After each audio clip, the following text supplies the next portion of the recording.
کائنات کا ہر گوشہ ہر کونا ذکر رسول سے منور ہے، تابع ہے، اور اہل ایمان حضور کے ذکر سے اپنے قلب کی تسکین کا ساماں کر رہے۔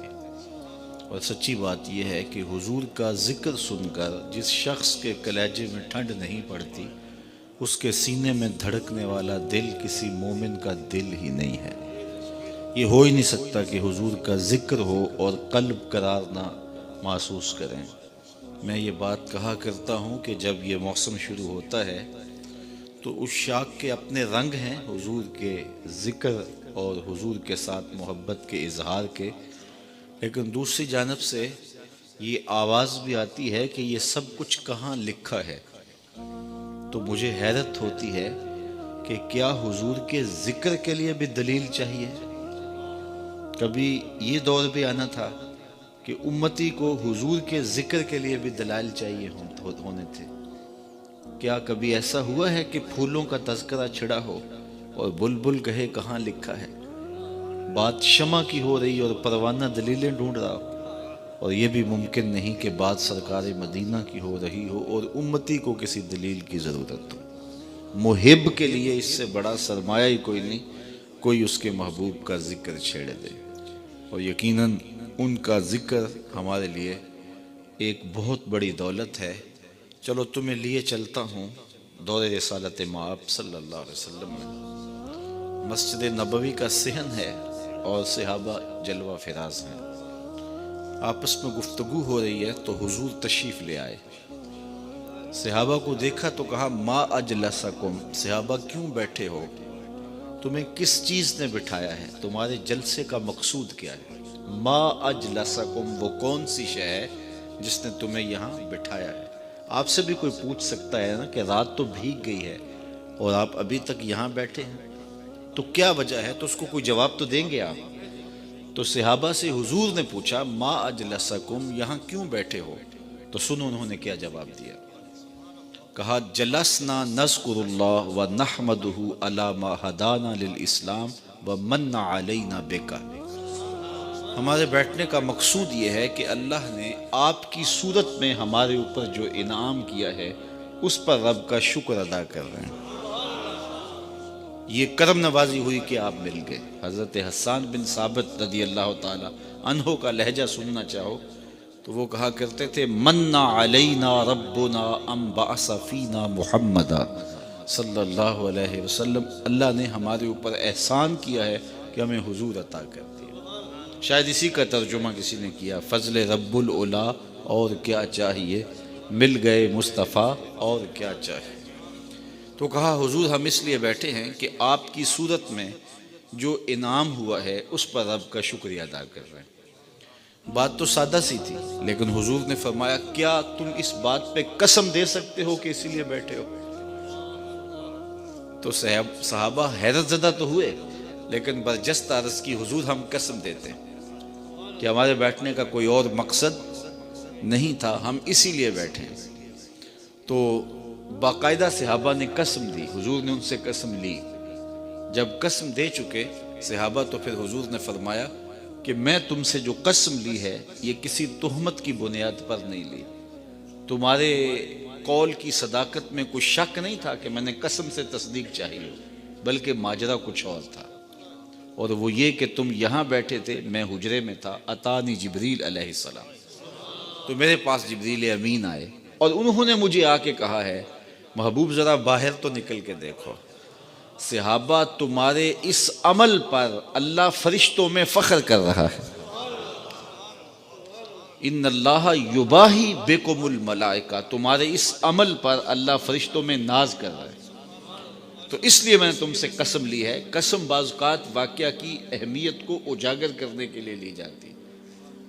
تو یہ جبریل امین کے ذریعے سے پیغام آیا ہے کہ تمہارے اس عمل پر رب ناز کر رہا ہے کہ میں نے ایک نعمت دی تھی، کتنے شکر گزار ہیں کہ اب بھی اس کا شکر ادا کر رہے ہیں۔ تو اللہ کی رحمتوں سے کوئی بعید نہیں کہ آج کی مجلس قبول فرما لی جائے اور رب فرشتوں سے کہے کہ دیکھو صدیاں بیت گئیں، ایک انعام دیا تھا اور یہ سرد راتوں میں بیٹھ کے اس انعام کی یاد تازہ کر رہے ہیں، اور یہ میرے اور آپ کے لیے بہتری اور خیر کی ضمانت بن جائے تو یہ میرا اور آپ کا یہاں بیٹھنا یقیناً اس نعمت کے شکرانے کے طور پہ ہے۔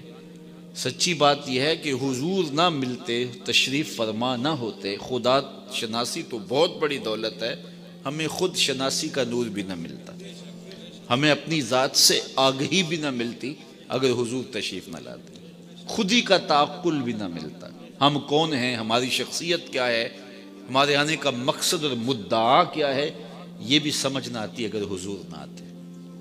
اور جس کو یہ بھی پتہ نہ ہو کہ میں کون ہوں، اقبال نے کہا تھا نا، اپنے من میں ڈوب کر پا جا سراغ زندگی، میرا نہیں بنتا تو نہ بن، اپنا تو بن۔ اور جو اپنا بھی نہ ہو، جس کو یہ بھی نہ پتا ہو کہ میں کون ہوں، میری شناخت کیا ہے، میری پہچان کیا ہے، تو اس کے پلے ہوتا کیا ہے؟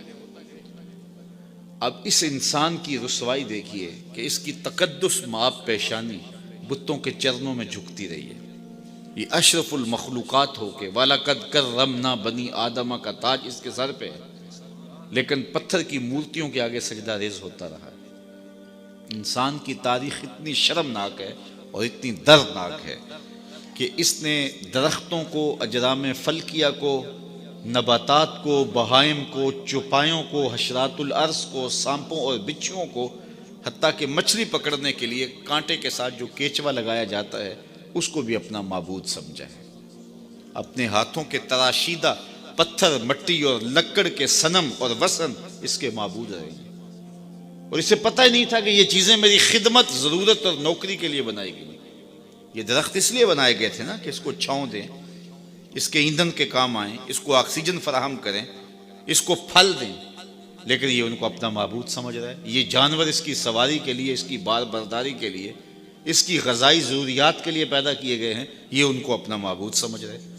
یہ چاند، سورج، ستارے، اجرام فلکیہ، یہ اس کی راہوں میں روشنی اجالنے کے لیے اور اس کے ذوق نظر کی تسکین کے لیے پیدا کیے گئے تھے، لیکن یہ ان کو اپنا معبود سمجھ رہا ہے۔ اس کو پتہ ہی نہیں کہ یہ پوری کائنات میرے لیے بنائی گئی ہے۔ اے تماشا گاہے عالم روئے تو کجا بہرے تماشا می روی۔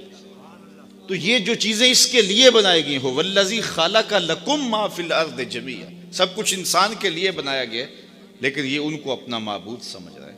یہ تو میرے حضور آئے جنہوں نے آ کے بتایا، میاں یہ تیرے معبود نہیں ہے، تیری دہلیز کے نوکر ہیں۔ اس چاند کو پوچھتا ہے، یہ دیکھ انگلی اٹھتی ہے اور یہ ٹکڑے ہو کے قدموں میں آتا ہے۔ اس سورج کو پوچھتا ہے، یہ دیکھ ہاتھ اٹھتے ہیں اور یہ بھاگتا ہوا عصر کے وقت پہ آتا ہے۔ ان درختوں کو پوچھتا ہے، جا میں نہیں تو ہی کہہ دے تجھے اللہ کا رسول بلا رہا ہے، تو بھاگ کے قدموں میں سلامی پیش کی یا نہیں کی؟ پتھروں کو پوچھتا ہے، یہ دیکھ پتھر کے ٹکڑے ابو جہل کے ہاتھ میں کلمہ محمد عربی کا پڑھ رہے ہیں۔ اب انسان کی آنکھ کھلی کہ میں کون ہوں اور میری شناخت کیا ہے۔